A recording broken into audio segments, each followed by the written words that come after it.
Okay, thanks everyone. So what we've got here is a bit of a presentation just on the Three Waters reform based on the legislation as it stands today.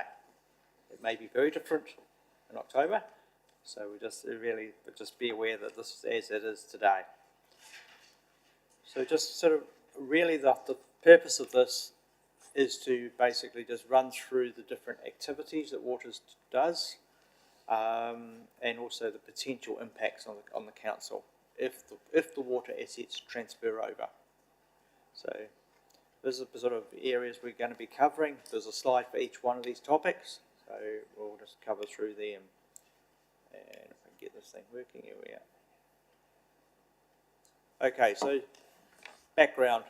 So as said, this is, as I said, the numbers that contained in this presentation are as at the 30th of June. So that's it this year. It's a very dynamic situation, as you're all aware there. Things are changing, governments are changing, so there's definitely some issues there. And there's this contracts on foot. It's just changing daily. We've still got RFIs coming in from the transition unit. We've got some quite substantial ones that we're working through at the moment, so information is still being requested. And so Andrew, on that point, obviously we're getting funding to cover that, aren't we? Yes. Those RFIs. Because we've had transition funding for that, yeah, in which they've recently increased the amount of transition funding available to us. So we've got an extra grant, $200,000 or something. Yeah. Right. Yeah. There just must be a point. I understand the legislation and we don't have a new government yet, but there must be a point in time. We're 6 weeks out, and at what point do we, I just hate doing work for absolutely no reason. And yeah. Put the microphone on. A lot of things have just sort of slowed down. Having said that, there is still quite a bit of work which is ongoing. So, for example, I'm on the Trade Waste Reference Group, and so that is still progressing, and they're asking for the accrual for our costs for that for next month. So there is stuff, still going on. A lot of it, I think, will be useful regardless. So national standards, like I say, reference group in terms of trade waste to get some consistency throughout the country. There's a lot of stuff which will be, regardless of the outcome, will be useful.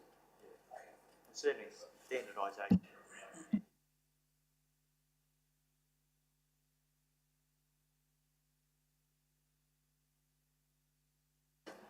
What are other councils doing, Grant? Are they participating at the same level, or is there some variation in different levels of participation? No, well, probably a bit difficult for me to speak on that, but as far as I'm aware, councils are still certainly participating, absolutely. And the money that you mentioned, is that actually covering our costs? Yes. To Grant's point, there has been some benefit, particularly around the asset information that has been requested. I think it hasn't been all wasted, so it has had some benefit to us, so it's not entirely futile work because it has helped, and it's helping nationally as well in terms of understanding the water systems and will help inform asset management or activity management plans and so on. So they're in the infrastructure strategy, so it hasn't been without benefit. Whether the cost benefit meets a particular test might be different, but it has had value to us. Just another thing in regards to contracts, are you just taking on short-term contracts at this stage on behalf of the council? So the only contract that is probably relevant is our reticulation maintenance contract with City Care, of which we have done a 4-year extension. That's really the only one of any significance. The other contracts are all short-term capital construction type of work. And they are normally tendered, and the bigger ones come through tenders and procurement as well for approval. Yeah, we felt it was prudent to actually extend the maintenance contract for a little bit longer than past the proposed transition date, because it does protect the level of service for our community, and it will take that time to merge all the contracts anyway at that stage. So good move. So yeah, just Thanks, sorry. oh sorry, I'll go back. The 82% downlands, is that what our proportion is of the scheme, or is that actually at 82% completion and we expect a bit more to go? No, that's our proportion of the scheme. So, and reviewed within the last 5 years, I'd say. But yeah, 82, 14 for Waimate and 4% for Mackenzie. It was the last Last LTP, LTP. we did a big review including of the agreement. It was around 2021. Yes, so we budget at 82%, which is basically our share of the Downlands costs and liabilities. There was also 82% of the Downlands assets as well. But noting We- we administer the whole scheme. We administer 100%, but our financial information is always at 82.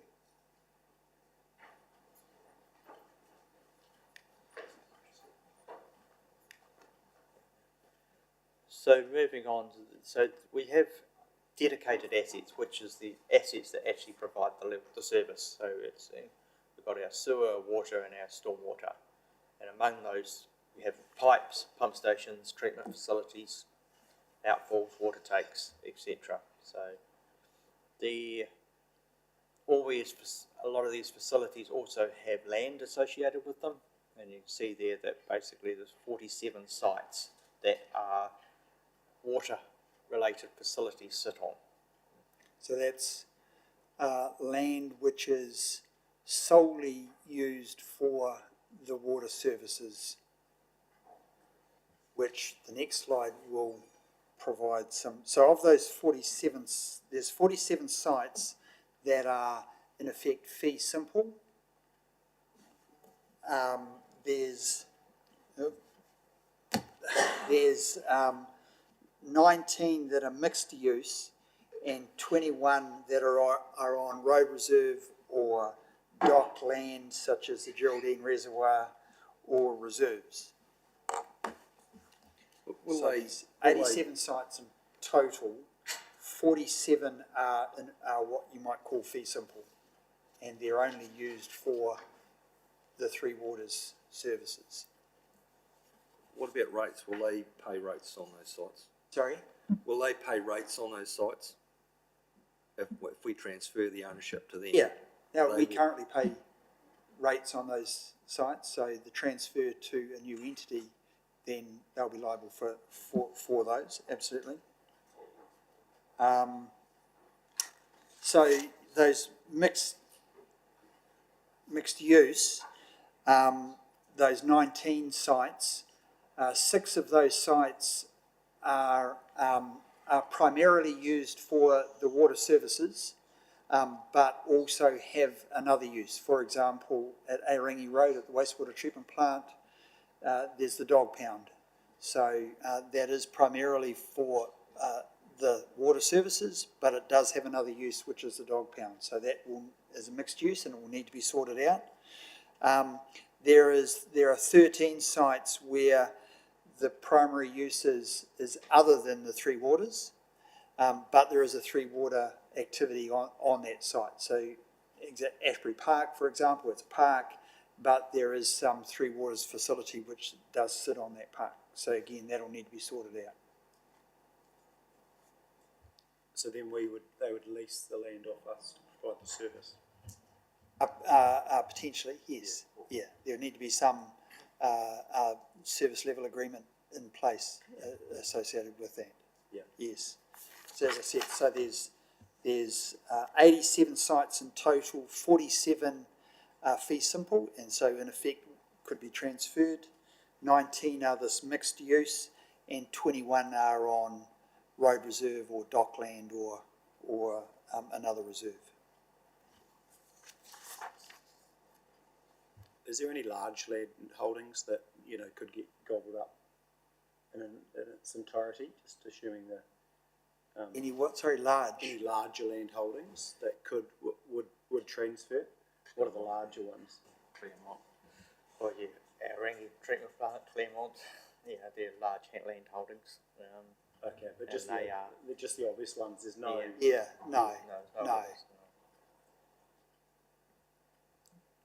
There is opportunity for some sites, where we've got a pumping station, for instance, and on a fairly large piece of land that we could subdivide, and I think we've identified about 7 of those or Yes. something here, which we're investigating.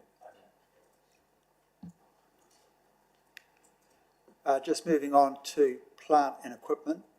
So as I said, there are 87 sites where a plant, Three Waters plant and equipment is located.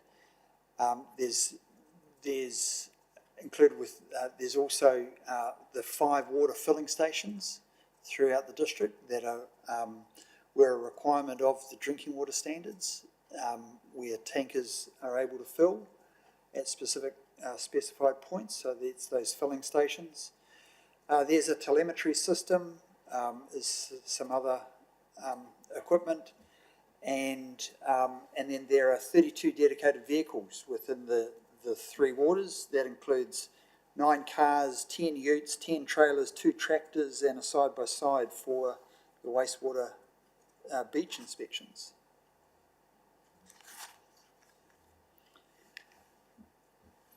Staff, another asset that will be transferred. So there's 34 positions in the drainage and water unit, which is an equivalent to 33.4 full-time equivalents. So that's 100% in the Three Waters.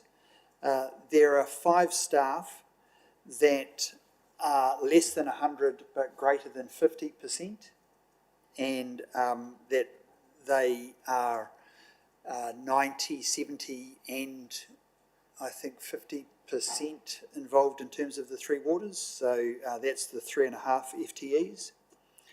And then there are 25 staff that are in that 10 to 50, in fact it's 10 to 30, we don't have anyone in the 30 to 50 range, and of those 25 staff that equates to about 5 FTEs. So there's about 16% involved with Three Waters, and of note, of the staff with the more than 50%, everyone except a senior managers, they receive a legislative job guarantee. So guaranteed position, same location, same or better conditions, same role, title, etc. Can you give me an example of that, Grant? An example? So our water treatment operators will guaranteed transfer to the new entity working in the same location, titled water treatment operator, on the same or better employment conditions. So at least the same hours, the same sick leave, the same annual leave, etc. So they've been working part-time for us, or only say, or 50% plus of the job is around water, they will be offered 100%. Oh, sorry, yeah, so those obviously on 100%, they're transferred as 100%. Those that are less than that, and there are Grant, I 5. think, Councillor Booth, you might want some examples. So the water treatment operators are 100% 100%. water, and Yes. I think, Yeah, but so on those between the 50 and 100 that would have a legislative job guarantee. We have, for example, someone who is a contract supervisor who spends 70 to 90% of his time doing Three Waters contracts, and so he would be offered a position. So it's guaranteed that he will be offered a position on the same conditions with the new entity. Now, he doesn't have to take it. No one has to take the job, but he is guaranteed a position in the new entity because he's greater than that 50%. So the other 30% of his time, the new entity would have to find work Something for else him for for him that to time, do. for that role. Wouldn't be our liability. Yeah. So Yeah. whereas But assuming we'd have to find someone to replace that 30%. Yeah. Or reallocate that work. yes. Yeah. Yeah, that's the issue, and So and likewise, when you look at the other staff positions, the 25 who have basically a touch point with water at some point, and they include your HR, your customer services, your consents people. There's equivalent of 5 that would FT equivalents there. Yeah. So if you take, they would remain with council. So if you take, say, customer services, or the telephonist or something, something like that, and I forget the number, but I'm thinking. I mean, they did have some good data. So if it was 20% and there were 5 of them, then that would be the one FTE. None of them, because they're less than the 50%, will be guaranteed a position. If they all stayed, then count. But there's a likelihood of basically staff turnover and attrition that would then fix that. But that's the situation there with staff. Senior managers have a guaranteed offer, but it isn't a guarantee of the same job in the same location with the same conditions.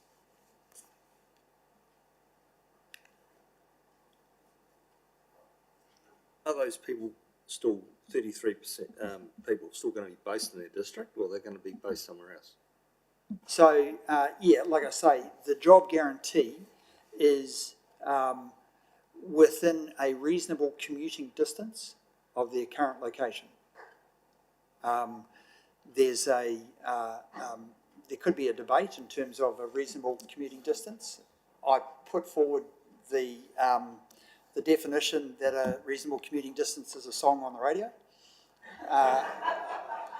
which was acknowledged by the NTU. So it's that's part of the legislative job guarantee. So yes, within the area. Yeah, some of the discussions we've had with the NTU have indicated that Timaru will be a bit of a hub. Potentially staff from Waimate Mackenzie might have to commute to here. But. So are they going to build a new empire, or are they actually going to perhaps get in, sort of participate with the local council and say, look, you've already got a spot down there with everything set up, we'll just lease that off you? And they have asked that, indeed, whether or not there is a potential for space in the current location. They also asked whether or not there was any nearby accommodation that might be suitable. So they're looking at all options, I'd suggest. I guess from our point of view, that would be sensible that that would help us to fill some gaps in the budget around if they were to lease some space off the existing council and the people didn't have to move. That would make a lot of sense, wouldn't it? But, common sense. Well, there would need to be some commercial arrangement in terms of that. Yeah. We could do a deal. Common sense would be us not having a high-level conversation.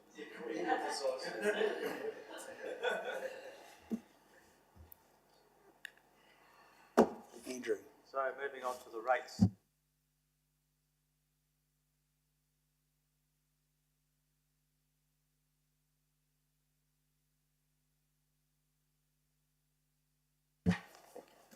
Um, 74.4 million, of which basically the water rates component of that is 24 million, so 34.1%.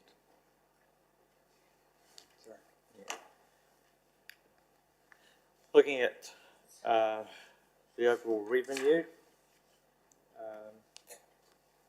so yeah, the total revenue, which is rates plus other revenue here, for council was 128 million, just over. And the total water revenue, which is the rates plus water meter charges, tradeways charges, is basically 29 million. So the water revenue accounts for is 22.5% of our total revenue. And that's what we're facing there. Can we assume that some of the other non-rates revenue will reduce in proportion to our income, if you know what I mean? At the moment it's 45% or 58 million. But if our rates revenue was to decrease by 24 million, that means that the non-rates revenue could possibly decrease by the same percentage. Well, your non-rates revenue there is 5 million in regard to water, so that would reduce down council's non-rates revenue by that number. Yeah.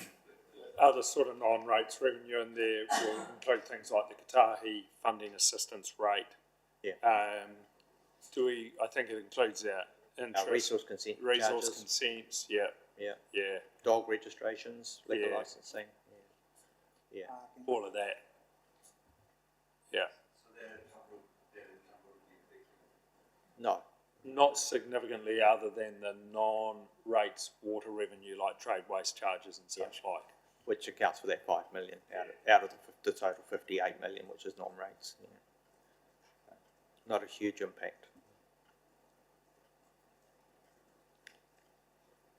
So just to give a little bit more context around the actual value of the assets, so these are the values there. Effectively, the water assets, the three waters, is $713 million, and that was as at 30 June 2022, so which is the last audited accounts that we've got. So yeah, those assets will transfer over to the new entity as well. They don't affect our borrowing capacity because we borrow against our revenue. And it can be argued that the community owns them, the community is still going to be using them and still owning them. So. But it is a substantial amount of money. Looking at the flip side, which is our debt side, so council's total debt is 205 million thereabouts at the moment. This is as at 30 June 2024. The water services debt is about just over 100 million of that, so roughly half of it, or 48.9%. And there is still $10 million held in reserve funds relating to water, and that's funding there. So that reserve fund would also transfer over to the new entity. Some councils have substantial, of course, reserve funds relating to water through their development contributions. So yeah, we're not quite in that situation. You may have answered this before. So, if the current revenue, total revenue of 22% of it is Three Waters, but we obviously service that with debt, how much of the debt servicing is a proportion of rates on an annual basis? Really meaning that, if Johnny down the road from me was to say, if we no longer have the cost of having those Three Waters assets, then my rates are going to come down, aren't they? Are they going to come down in direct proportion to that 22.5%, for example? Yeah, that's something I can't really answer at this stage. We haven't done that analysis, but yeah, because the rates, the way it's calculated, can be, there are many factors that get involved in that. But yeah, certainly debt servicing is going to reduce. If you take $100 million in debt off the books, then you're not having to service that debt. That's certainly a reduction in, I guess, the cost, cost of capital.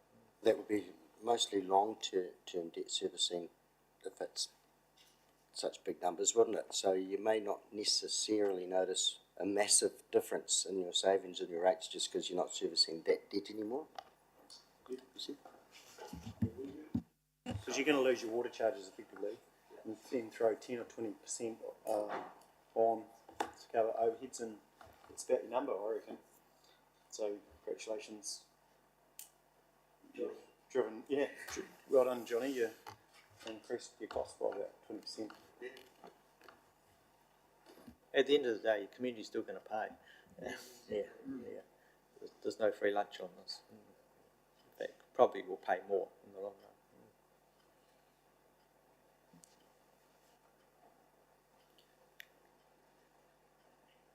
So just looking at resource consents, I'll get Grant.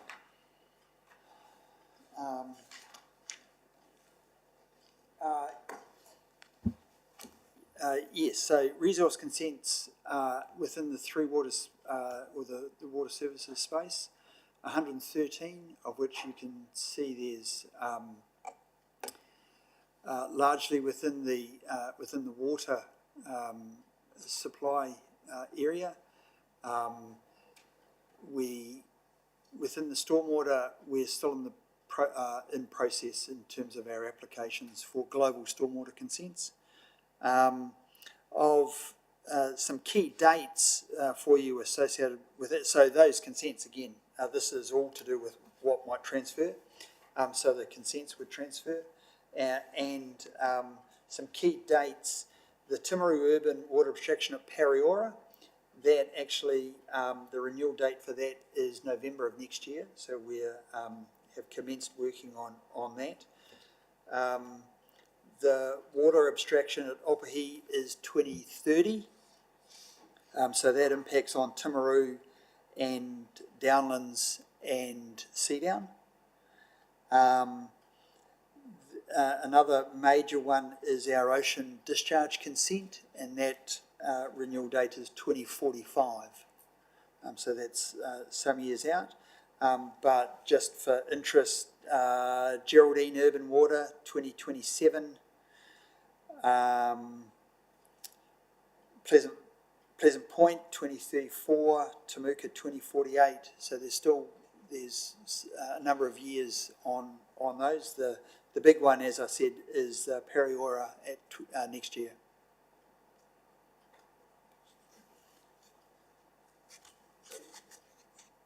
That's just my concern around the speed of consenting. Is that's obviously well in play, that likes that Pariora one. At this point, is it? Sorry? The Pariora one is expires next year, you're saying? Yes, So November next year, November so 24. that's obviously well in play from your side of things as far as... Yes. I mean, the key date with that is the application made 6 months before the expiry date. Yeah. So we're currently working on that to get that application in. Yes. Yeah. Absolutely. Okay, cool. And so, I mean, there's been some challenges that you've seen, I know, with stormwater consenting, such as out at Geraldine Way. Are you seeing... how do I put this question? So, well, the stormwater consents, it's interesting. It says there are 18 active. That is actually really largely associated with stormwater associated with capital works. It's not real stormwater, not what I call real stormwater discharge.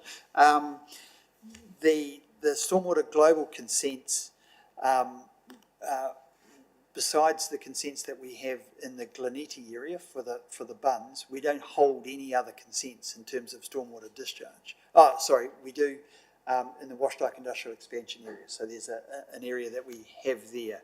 But the bigger global ones, we've in discussion with the regional council for Geraldine, that has been on hold for about 4 years.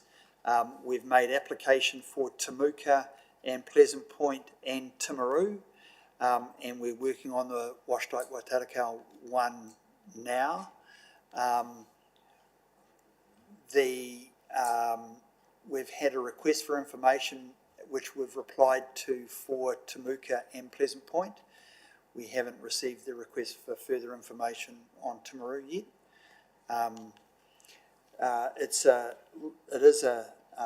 like pulling teeth, but we are slowly getting there, and they will be comprehensive, adaptive management type of consents for our stormwater discharges. Just these resource consents, Grant. I mean, if the responsibility transfers, are these still our issue, or are they the new entities issue? Are we the new entities issue? They are the new entities issue. Yes. Okay. Right. Yes, Going absolutely. back to the debt, water service total debt, 100 million. Now, the criteria for that, have they specifically told you what the criteria is for what they accept as debt? There has been a request for information and some information provided by our finance people in terms of it. So there has been some discussion. I haven't been a party to that, so I'm not 100% sure. So has that been like ratified by the new entities, as in that's what you're going to get? That's what you're going to get taken off the debt, or are they going to set the rules and say, well, actually no, there's this that falls outside our criteria, and or for time or whatever? So the process and the principles have been agreed, and those, our council, I think, it was relatively clean, because inside our water and wastewater and so on, it's pretty evident how we layer up the charges, including what the rate is for interest and debt repayment. So we were able to tie quite specifically what our rate was funding in terms not just of the operations, but also the interest in the capital. So there's been agreement on that in terms of the principle, because the number, if it proceeds as the legislation's drafted, will be that number at 30 June 2025, because it'll transfer. So they have agreed the principle, and it was pretty good actually. I mean, I think when we looked at it, it did represent what had been borrowed for the various projects, including downlands. The last thing I want to state is that our water income is 29 million, but our actual profit, or after costs or contributions to the rest of council, is somewhere in the vicinity of $12 million. I guess, how do we take into account that loss of money going towards all those other, the civic type issues, and obviously the overheads that are going to be left stranded? You know, it may be a little bit too, complicated, but yeah. What you're talking about there is stranded overheads, effectively, where the water activity picks up a share of council's other costs, and that's something we'll have to look at, and that will be literally left with us.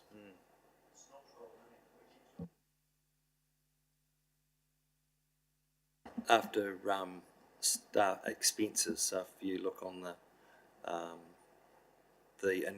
profit and loss, if you like, staff and direct expenses.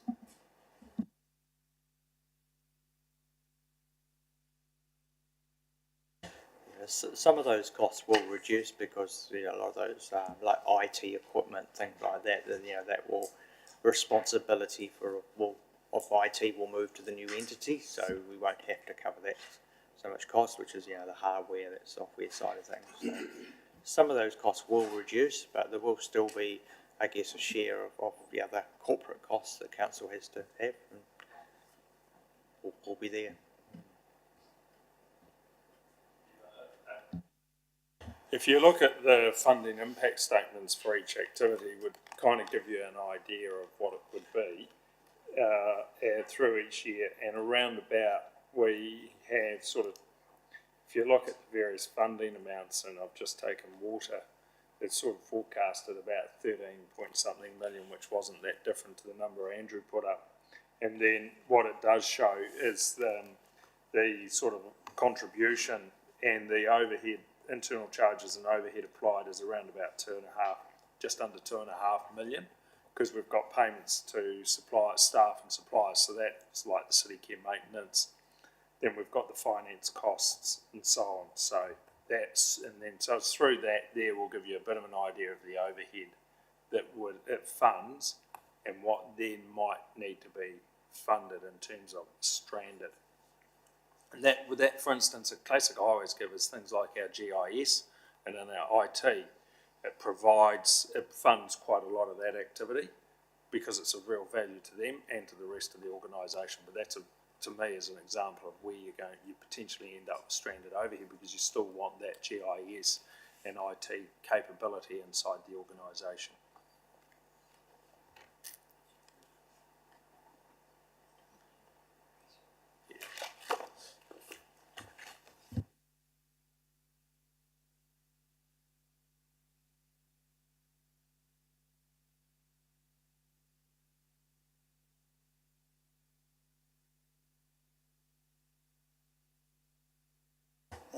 Thank you.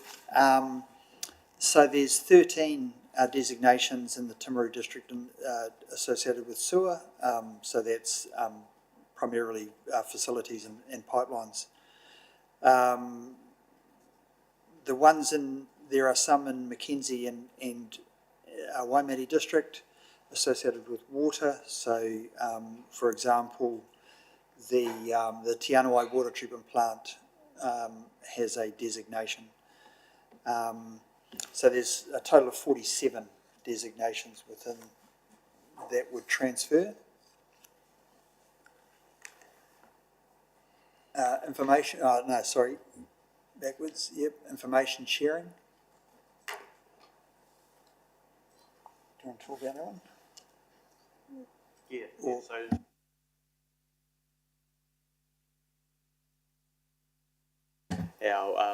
had our GIS, for instance, is part of a corporate system. That the information there will still be required by the new entity, so there will be some transfer potentially of that information. It'll be very similar to the roading in many ways. You know, that's held on a separate database as well, under RAM. But the information is transferred over into our GIS now and again. So there are systems and places that we can work that information and still have it. It will be effectively shared.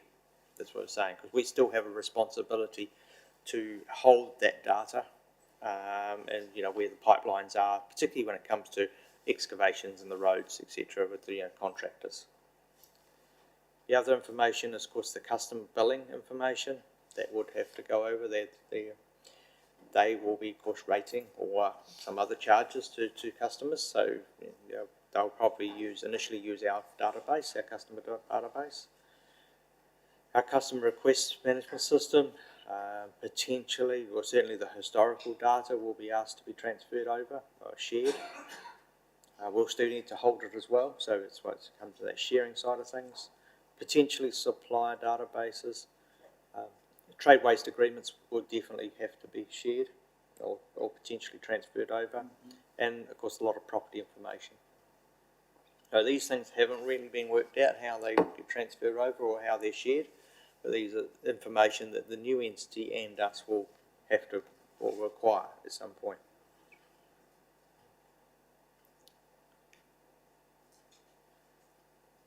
So we also have assets that won't transfer or activities that won't transfer. They will remain with council regardless of what happens with Three Waters. So we have, of course, our water race schemes, or irrigation schemes that we have. They won't transfer. The new entities are not They're going to take those over. We've got land drains around the place, particularly out at Milford, around, you know, the Tamuka area as well. They will remain with council. We've got, of course, networks, yes, they're public networks at the moment, but if a new entity is formed, they become private networks, and that's around our community facilities.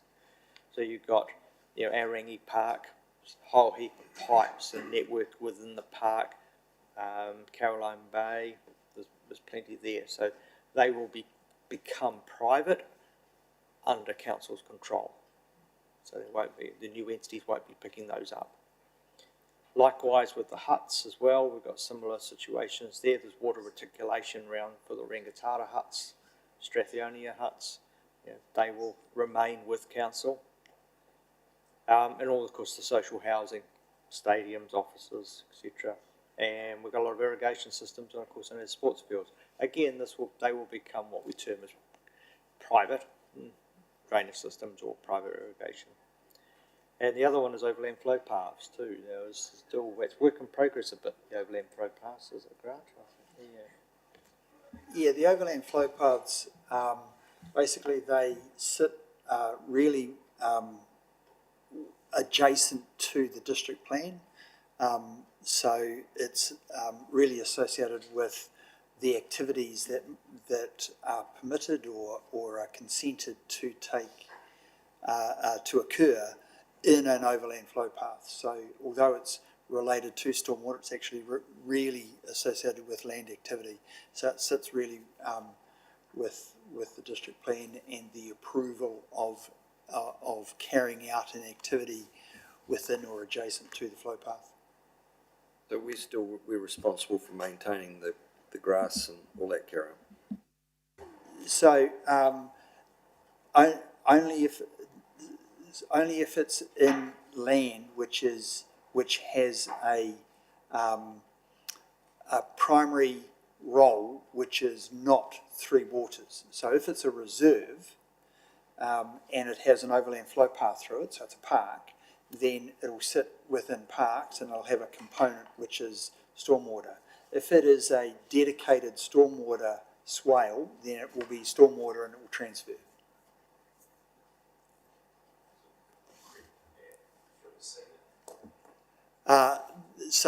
Streams sit with the regional council.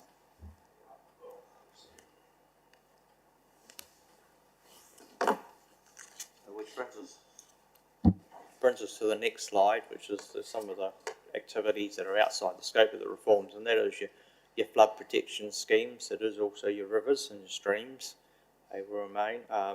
There's a land drainage system, such as the sea-down drains, the wash dyke drains, and that they will remain with ECAN. And then, of course, the other irrigation schemes, which are predominantly private, but they will still be operated as private irrigation schemes. There will be no change to them at all. Then there's no intent of the new water entities to take them over. They will remain as customers. So yeah, I guess any questions? There's just a couple of points which I haven't just thought of as we were going through, to be honest, this year. One that Grant raised is the future costs related to waters. So the transition unit is helping us with our activity management and asset management plans at the moment, but they're doing quite a lot of good modelling for us. And I think the costs, for renewal of water alone was 700 million. So, there was a request for information which was related to unconstrained investment in the Three Waters space, and that estimate was over 500 million in the next 10 years.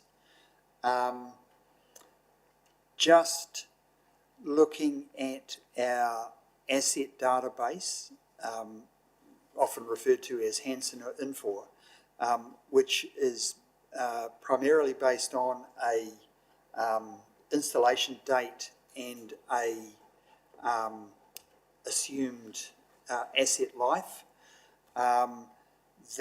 and at the end of that life, it needs to be renewed at current rates. That for reticulation and and some plant equaled 200 million in the next 10 years for the water, sewer and stormwater renewals, which is, yeah, so that's what so that's not assuming that there's any extension to the book life of the asset, but it is based on the international standards in terms of asset management on the assumed life of pipe, of the various pipe. So, like I say, that currently, just for that renewal, currently sits at, for reticulation only, sits at about $150 million over the next 10 years.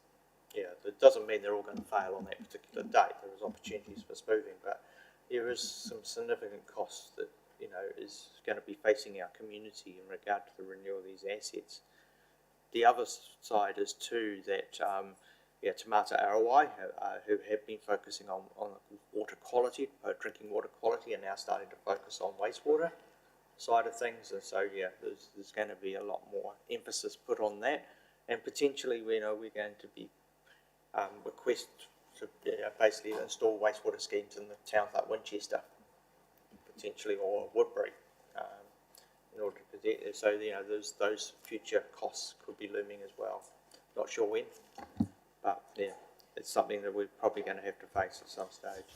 But I mean, a lot of that sits within our asset management plans currently, doesn't it? And long-term infrastructure strategy, etc.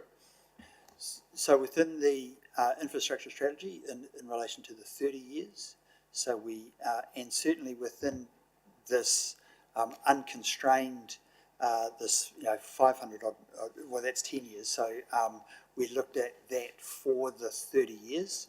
So yes, we have included all of that. It includes a whole host of improvements throughout the district in that infrastructure strategy, but that is fully unconstrained, and it's extremely high. And the standards are changing. That's probably the worst. What you're the saying biggest challenge we have is that there's going to be a tripling of our water charges based on a utopia for water quality and wastewater. So I wouldn't say utopia. I wouldn't use that term. As I said, so based on the asset life, we have a real bow wave of renewals right now. So we've got assets which are past their asset life within the books. Now they're still operating. You can still get water through them and wastewater through them, but what you get is increased failure and increased operational cost to repair them compared to the capital cost of replacing them. And so if you got rid of, in effect, got ahead of the failures, you would replace them all now, and it would cost you $200 million. So there's a real balance in terms of operating them and repairing them as they fail until they reach a point where they're failing so often that you better actually replace them. So you try and do that beforehand. But on the books, basically in the next 10 years, there's $200 million of renewals. And was that prior to the three waters? What were our own infrastructure projections? No, prior to those. Yeah, that's from our asset database. But the actual issue, and I've asked this questions many times to the powers that be, that think Three Waters changes make sense, as they can't guarantee that they're going to pick up our asset management plans and run with them. So they've never to this point given me confidence that actually they'll do that work that's sitting in those asset management plans. We have received a copy of the draft entity D prior to the change to 10 entities. Of that asset management plan, we received that a couple of days ago, which doesn't have all of that detail, but it certainly sets out those numbers. Well, that's refreshing to have that. Within 7 weeks of an election, when we've been. I mean, I've asked for that information for the last couple of years. What is the confidence that we know that the money generated in this region is going to go back into those assets? This is what they haven't been able to answer through this whole chaotic mess of a reform program. At one point I will make. So, assuming they've told you they're telling you what they're going to do, then have they actually given you an indication of the water charges that they intend to charge? No. This was just it's a 200-page document of the draft entity D asset management plan, where my understanding is that they took all of the long-term plans from all of the contributing councils and set that as the minimum, and all of the councils provided the unconstrained, which was the maximum, and then they were looking to come up with a prioritisation program of where they were going to land in between that minimum and that maximum. So the current long-term plans of all of the councils were the minimum.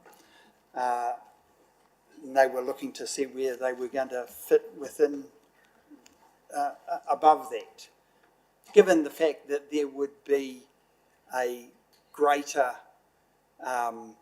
fund of investment with the new entity. Yeah. One of the risks we do have, though, is priorities, as we well know with our roading systems. That there may be in the initial years, first 10 years, or that there may be heavy investment in Christchurch, for instance, or Queenstown, or Well, except that again, it was based on each council's long-term plan. So it was whatever was in that 10-year plan was the minimum of what was going to happen for each council. But how do we know what state? You state that we're going to have a bow wave of pipes that are going to fail. But do you do regular, 5-yearly camera checks to tell you where's issues, where problems are perhaps potentially going to occur, and then react to that?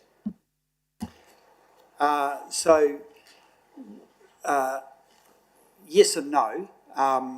We do regular CCTV in sewer and stormwater pipes, but we don't do every pipe.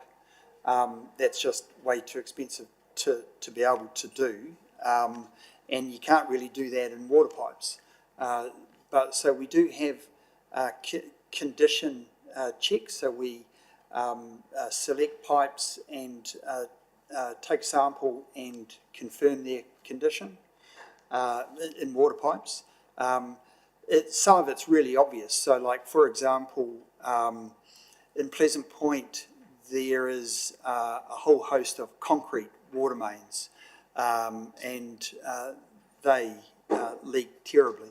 So we're just about to let a contract for over $1 million for replacing a whole host of concrete water mains in Pleasant Point. So we haven't had to go out and sample all of them. We know that they're not in a great condition. So there is strategies in place in terms of determining capacity and condition factors that then direct us to our renewal program. And so also it's sort of been indicated that we're a main street. We need all our pipes upgraded in the main street. So what's the proof of that? Have you actually done some specific testing on that to actually justify what you're telling us that needs to be done? For some, yes.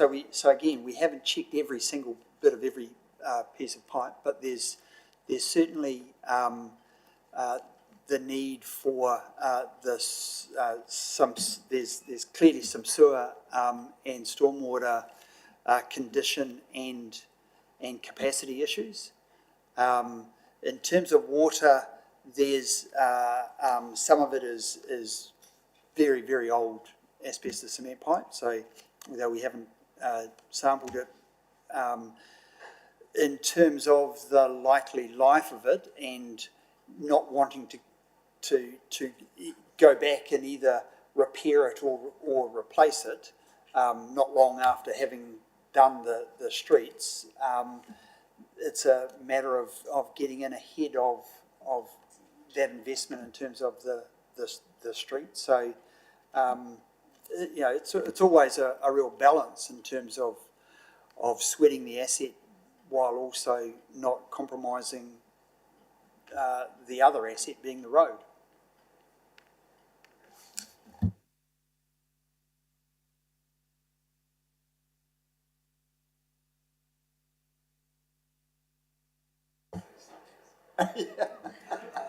Any other questions?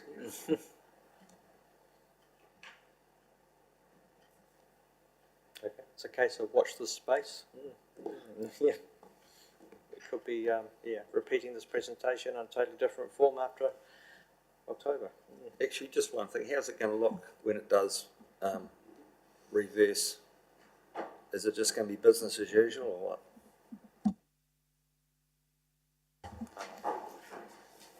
What do you think, Grant?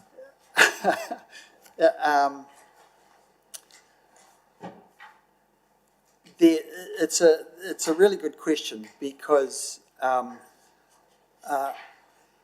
the amount, as I have said, the amount of investment that's necessary over this medium to long term is really significant, and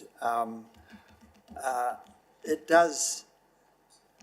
is significant over the country. So I'm not at all sure how this is going to be funded. And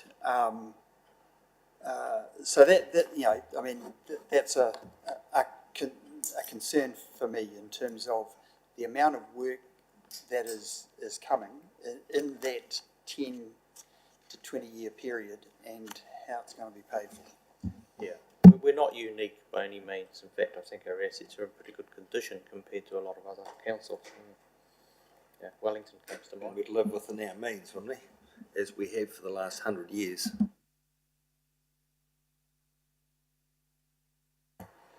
Look, that's the unknown. I think we all know that there does need to be some change in regard to that financing question.